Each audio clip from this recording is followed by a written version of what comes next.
are observing International Day for the Elimination of Violence Against Women. According to UN Women, 1 in every 3 women have been abused in their lifetime.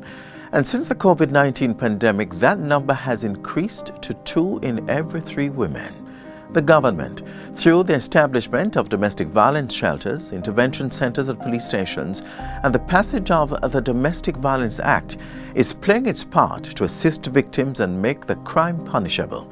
We all must play our part by reporting what we know. Hello and welcome to Jamaica Magazine. I'm Adrian Atkinson.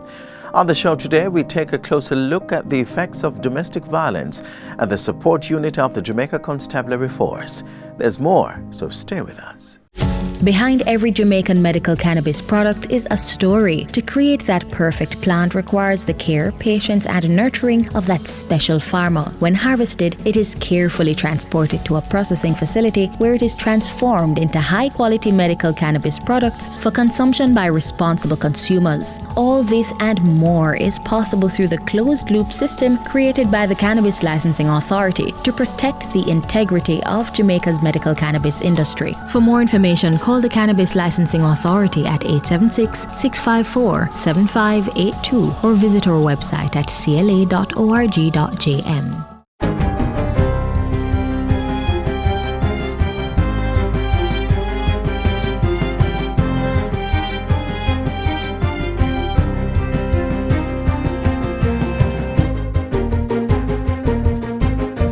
Good day, I'm Theodore Henry, and this is your JIS News for Thursday, November 25, 2021. Jamaica continues to show positive signs of recovery from the economic fallout caused by the COVID-19 pandemic, with consecutive growth for the last 2 quarters of the year. The Planning Institute of Jamaica, the PIOJ, is estimating growth of 6.3% for the July to September quarter relative to the corresponding period last year. The period January to September also recorded growth of 4%. PIOJ's Director General, Dr. Wayne Henry, says growth for the third quarter was due to relaxation of COVID-19 containment measures globally, increased operating hours for businesses, higher levels of employment, and increased business confidence. The economy began the recovery process in the first half of fiscal year 2021-2022, which is the April to September 2021. Expanding by an estimated 10.1%, mainly as a result of a relaxation of measures implemented to stem the spread of the virus, as the rate of vaccination increased globally and locally. Additionally, employment has increased by 93,400 persons in July 2021 relative to July 2020.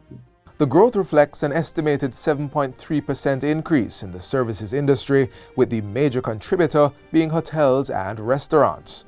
The goods-producing industry also grew by 2.8%, partially due to a boom in manufacturing, as well as agriculture, forestry, and fishing.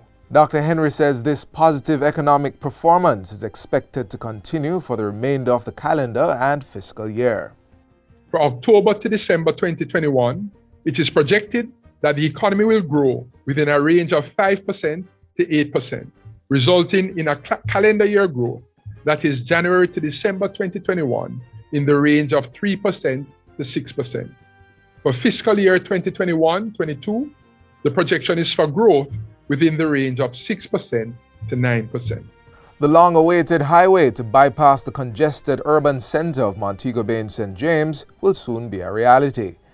Government signed the contract with China Harbour Engineering Company Limited, CHEC, yesterday for the Montego Bay Perimeter Road project. Prime Minister Andrew Holness says a critical feature of the road's design is its resilience against natural disasters such as flooding. The roads that we're constructing there, in terms of this bypass and addressing Long Hill, strategically moves our roadways inland, and that was strategically done. The path that was chosen for the road was strategically done because we have to consider the impact of climate change, particularly sea level rise, on our infrastructure. The National Road Operating Company, NROC, will oversee the project, which is to comprise the Montego Bay Perimeter Road, the Barnett Street West Green Avenue Road Rehabilitation, the Long Hill Bypass, and a comprehensive drainage study of the Montego Bay Bypass. It is fully funded by the Jamaican government at a cost of $274.5 million. I'm particularly proud of the fact that Jamaica's fiscal situation is such that we do not need to borrow to implement the project. All the other road projects were funded through borrowing. We are financing this project with our own resources and doing so during the worst pandemic in 100 years. The new highway will accommodate broadband cables, water mains, and drainage, and is expected to ease travel in the urban space while increasing opportunities for tourism. Prime Minister Holness says the contract with CHEC stipulates that the contractor uses a minimum of 90% Jamaican labor for unskilled construction work, while at least 50% of the technical works must be done by skilled Jamaican workers. CHEC will also collaborate with the Hart NSTA Trust to develop and implement a training program for the transfer of knowledge and technology. In other news, Jamaica has added a fourth vaccine brand to its COVID-19 inoculation program. On Wednesday, the country received 200,000 doses of the Sinopharm COVID-19 vaccines from the People's Republic of China. During the handover ceremony at Jamaica House, Prime Minister Andrew Holness said China had been a reliable partner since the onset of the pandemic, providing much-needed medical supplies and other resources. These greatly appreciated Sinopharm vaccines also demonstrate the value of the evolving relationship which Jamaica shares with China and is in keeping with collective efforts to respond to an ever-changing environment as a result of the COVID-19 pandemic. Sinopharm is a Chinese-made vaccine, and half of the 200,000 doses are a gift from that country's government. Chinese ambassador to Jamaica, His Excellency Tian Shi, says the gesture is to support Jamaica's recovery from the pandemic. Vaccines are the best weapons against the virus. Chinese vaccines have been widely used in the world and proved safe and effective, and will surely assist Jamaica's efforts to promote its vaccination program to safeguard the safety and health of Jamaican people. Sinopharm was approved by the World Health Organization in May for emergency use. It now joins the AstraZeneca, Pfizer, and Johnson & Johnson brands as the vaccine options available to Jamaicans locally. Meanwhile, Health and Wellness Minister Dr. Christopher Tufton says Cabinet has approved emergency procurement arrangements for the final phase of the Cornwall Regional Hospital Rehabilitation Project. Dr. Tufton made the disclosure at the recent contract signing with M&M Jamaica Limited to undertake the penultimate phase of works on the St. James-based facility. So we now have the go-ahead to approach the next phase. And the intention there is to recognize the timelines that are involved, to try and shrink that timeline so that we can get to a date of completion within much shorter period than would have allowed. He says Cabinet's approval will fast-track the procurement and allow for speedier completion of the project. And finally, the Transport and Mining Ministry is partnering with small farmers across the country to boost the cultivation of castor oil plants to produce biodiesel for the Jamaica Urban Transit Company, JUTC. Portfolio Minister Robert Montague made the disclosure at the recent opening of the Jamaica Bauxite Mining Limited's JBM administrative building. He says the ministry will be moving to secure about 5,000 acres of land to begin growing the castor plant in recognition that the island has the capacity to manufacture and distribute castor oil on a large scale. We are moving with the JBI to institute a castor oil project. As Minister of Transport, we just signed off on a big deal with a company to supply the JUTC with biodiesel. only to discover that the element they use, the mineral oil they use, is castor oil that they actually import from India. And we can grow castor oil right here in Jamaica. Minister Montague says a deal has already been finalized with the Jamaica Castor Oil Growers Association to begin production. And that's it for JIS News Today. I'm Theodore Henry. Thanks for watching.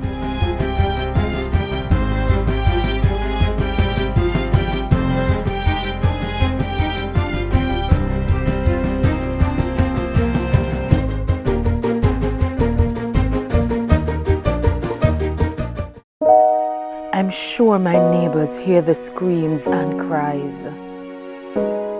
I'm sure by now they've seen the bruises through my oversized glasses.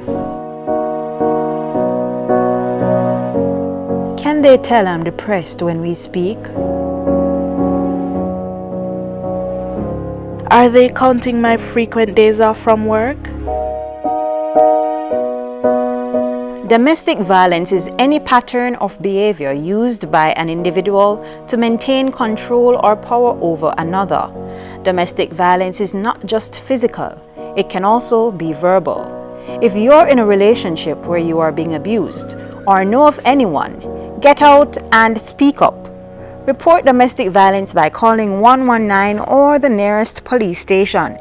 Get out before someone puts you out. In solidarity with today's observance and the rest of the world, Jamaica is taking a stance for the elimination of violence against women. Such acts not only affect the woman, but her children, family, and the community. So let us speak up and stand up against it and ultimately stop it.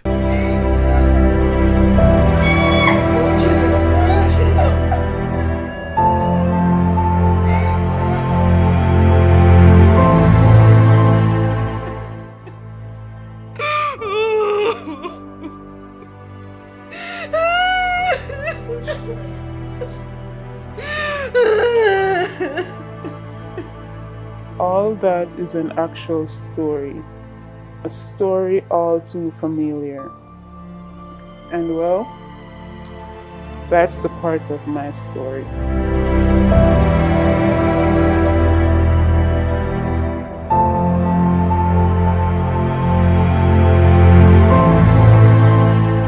Growing up, I've seen my father flip over the simplest of things. He would basically change from an angel to a devil in a flash. I remember this instance. My mom told me that she was coming home from work one evening because she worked very close to where he lived. She was coming home from work, and usually when you're leaving work, it's a lot of persons leaving at the same time, and she was talking to one of her co-workers and she smiled at him. He smiled back, and my father saw that. And when she went home, he was ready for her. He was like, "Oh, see, I smell it, man, on the road. You smell it, man, on the road." He beat her, he stripped her naked, and he chased her in front of the yard so all her co-workers could see.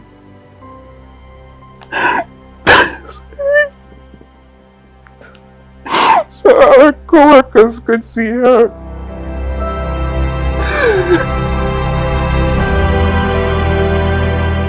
Domestic abuse or domestic violence is not just physical abuse. The physical abuse basically for us is the end product coming from somewhere else. So you have stalking, you have intimidation, you have threat, you have psychological abuse, the ones that I'll tell you, I play on your emotions as to what I can do. It was known to everybody that this was the type of person she was dating, this was the type of man he was. Even the security at the gate, the manager, everyone. So it's not like her life was a secret. If she could not have any friends. He was the only person she could talk to, go anywhere with. If someone even talked to her and she not acknowledging them, she would get beaten for that. The least good thing, he would flip on her. Usually, persons who are perpetrators of domestic violence are usually men, and usually they are persons who were controlling over their intimate partners. They tend to have a high level of jealousy, and they tend to be very possessive. And as such, you find that they will have a pattern of behavior where they will always check where the partner is by various means, whether by calling the person, asking the person where they are, also want to know who are they communicating with. So are they communicating persons on email, WhatsApp, or the social media platform? They also want to make sure that they know where they are at all times and that they're not interacting with other persons outside, so they tend to want to have them stay home, for example, and lose connection with their families and friends. A lot of persons knew that my mom was being abused. Well, the type of man that my father was, everyone was afraid of him. My neighbor was afraid of him. His neighbor was afraid of him. It's like anyone who came into contact with him would get hurt because he's not a simple person. I'm not sure if it's because of his build. He's really fit, he's really tall, muscular, so he's not afraid. As community members, we have a moral responsibility that within our homes and within our communities, once we are aware that there are instances of domestic abuse and domestic violence and we seek help, best place to go? To the police. Ask the police to intervene. Intervention can be that the police directs the victim to a counseling center, because we have partnership with churches, right? We have partnership with other organizations, Justices of the Peace, counselors.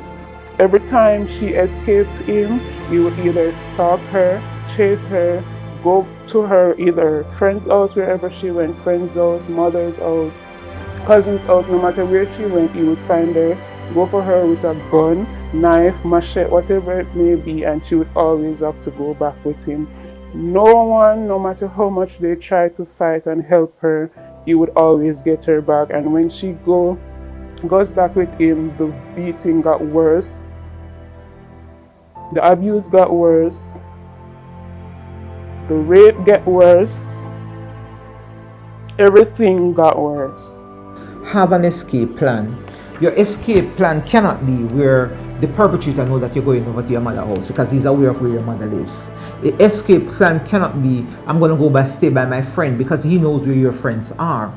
If it's a life-threatening abuse, that's where you go to the courts to seek a protection order or an occupation order or both. I would say maybe around primary school. I'm not sure the exact age. I was told that there was a restraining order for me and between me and my father.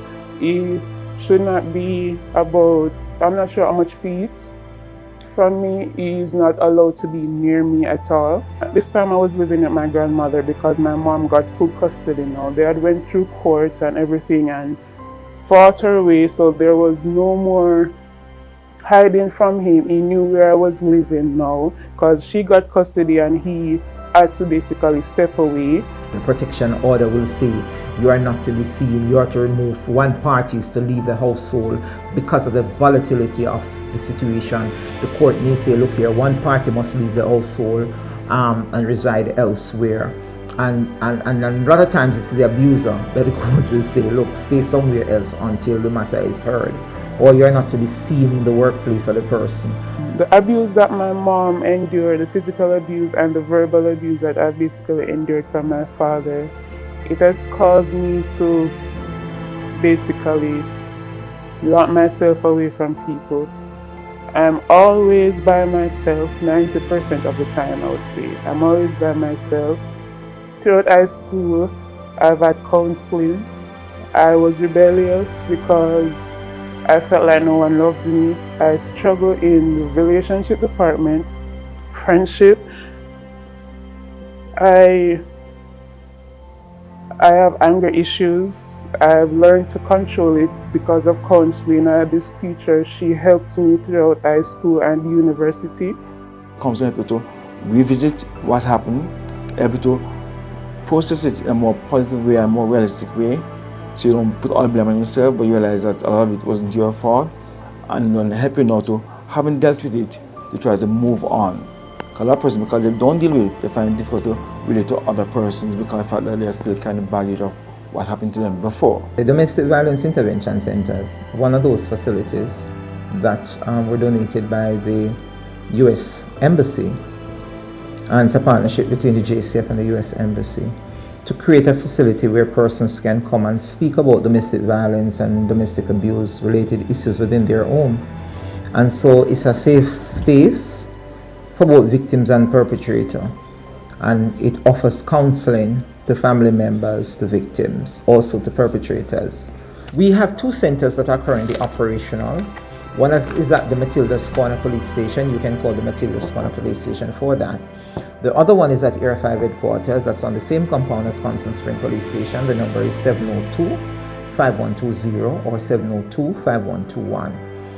We also have available mental health and suicide helpline. And this helpline is a 24-hour service, which is toll-free, where a person can call. So it can be either persons calling on behalf of others that they have been exposed to domestic violence. So the helpline is toll-free and it's 888-NEW-LIFE, which is 888-639-5433. And the 24-hour service, 7 days per week. If you know someone is being abused, say something, do something.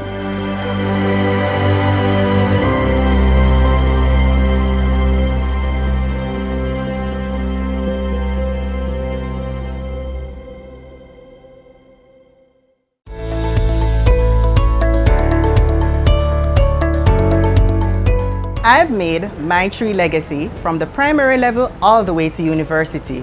You can get involved too. Plant a tree today and keep climate change away. Register your alma mater for the Forestry Department's My Tree Legacy promotion and be a part of the preservation of Jamaica land we love. Let us highlight your contribution. Submit videos or pictures of you leaving your mark. Every tree counts. Plant a tree today and keep climate change away.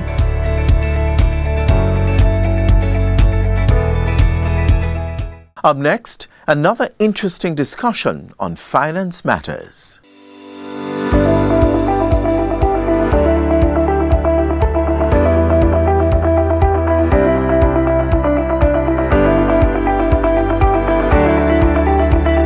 Have you ever wondered if the money in your bank account is secure?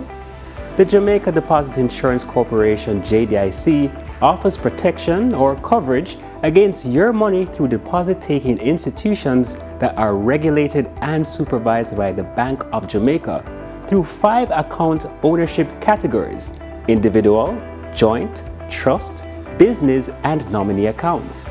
Welcome to Finance Matters. I'm Daniel Pasley, and today I'll be speaking with Ms. Peter Coombs, Public Relations Officer of the Jamaica Deposit Insurance Corporation, about the deposit insurance coverage that you have access to by just having a bank account.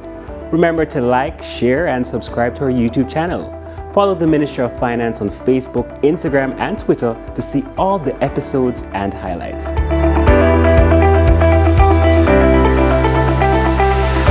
Thank you, Ms. Coombs, for coming on the program. Thank you for having me, Daniel. Now, what is the role of the Jamaica Deposit Insurance Corporation? Well, Daniel, the Jamaica Deposit Insurance Corporation, JDIC for short, was established in 1998 following the financial crisis of the mid-1990s. Now, the purpose of the corporation is to provide what is called deposit insurance. And what deposit insurance does is ensure that any monies that you have in deposit accounts in commercial banks, building societies, and merchant banks, you are guaranteed to get those monies back. However, up to a maximum of $1.2 million if your financial institution should crash or fail. Another key role of the JDIC is to manage what is called the Deposit Insurance Fund. And essentially what the Deposit Insurance Fund is the vehicle which the corporation keeps the premiums that are paid by the member institutions of the deposit insurance scheme, so that you will be able to get your money back if anything happens to your financial institution. And when we speak about the member institutions, who are we talking about really? Okay, so member institutions of the deposit insurance schemes are essentially financial institutions that are licensed and regulated by the Bank of Jamaica and hence mandated to become members of the deposit insurance scheme. And these are commercial banks, and that is every single commercial bank that is licensed for operation in Jamaica, as well as building societies and the single merchant bank that we have still in existence, making that a total of 11 member institutions of the deposit insurance scheme. Now, what was the rationale for increasing the limit to $1.2 million? Okay, that's an excellent question, Daniel. So in August of last year, the JDIC increased the deposit insurance limit twofold from $600,000 to $1.2 million. And that last increase was implemented in 2006. Now, another role of the corporation is to monitor what is called the credibility of the coverage limit. Because as you're aware, from time to time, things change in the financial sector as well as the economy and of course overseas. So the corporation has to monitor all these variables to ensure that the coverage limit remains credible and that the value of the monies that depositors have in their accounts is maintained. So we keep track of things such as the foreign exchange rate, the inflation rate, to ensure that the value of your money is maintained. And that is what we do when we say we protect and guarantee your deposits. So basically, the JDIC is following international standards then? Certainly, and these international standards are set by the International Deposit Insurance Body that is called IADI, which is the International Deposit Insurance Association, and the JDIC is also a founding member of that association. How can we find out some more information about JDIC? Well, Daniel, the JDIC keeps up with the times, and you can definitely keep up with us and the information that we're putting out so that every single Jamaican can understand what the JDIC does and how deposit insurance benefits you by following us on Instagram, Facebook, and Twitter at JDIC Jam, that's JDIC JAM, and of course on YouTube at Jamaica Deposit. Thank you, Ms. Coombs, for sharing some pertinent information about the services of the Jamaica Deposit Insurance Corporation. Thank you, Daniel. And thank you for joining us on Finance Matters. Remember to follow us on social media at MOF Jamaica and tune in next week as we continue to demystify the economic and fiscal policies and initiatives implemented by the government to ensure that Jamaicans chart a path to Jamaica's economic prosperity.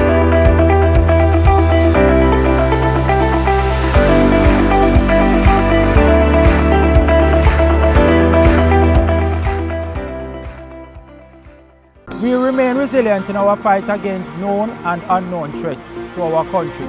We are never daunted. We are committed to continuously deliver effective and efficient service when we save lives and protect property. And we continue to reassure with courtesy, integrity, and respect for the rights of all. We are building forward together. This is where our journey ends, but only for today. Do join us again tomorrow when we'll bring you another informative program. In the meantime, stay connected via our website, jis.gov.jm. And while you're online, send your feedback to Jamaica Magazine at jis.gov.jm or via tweet at JIS News. You may also find us on all the major social media platforms and through a mobile app that's Android and iOS compatible. On behalf of the entire production team, I'm Adrian Atkinson.